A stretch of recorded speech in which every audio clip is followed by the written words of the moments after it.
પ્રિય મારા વહાલા ભાઈ બહેનો, પરમેશ્વરનું વચન આપણે સાંભળીએ. મત્થીની લખેલી સુવાર્તા 10 અધ્યાય તેની 24 કલમથી આપણે 28 કલમ સુધી સાંભળીએ. દેવનું વચન કહે છે, ચેલો ગુરુ કરતાં મોટો નથી ને દાસ પોતાના શેઠ કરતાં મોટો નથી.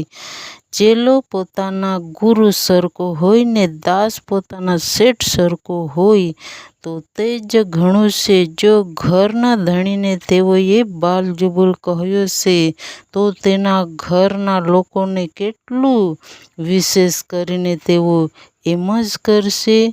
તે માટે તેઓથી તમે બીહોમાં, કેમ કે ઉઘાડો નહીં કરાશે એવું કંઈ ઢાંકેલું નથી ને પ્રગટ નહીં થશે એવું કંઈ ગુપ્ત નથી. હું તમને અંધારામાં જે કહું છું તે તમે અજવાળામાં કહો ને તમે કાને જે સાંભળો છો તે ધાબાઓ પરથી પ્રગટ કરો.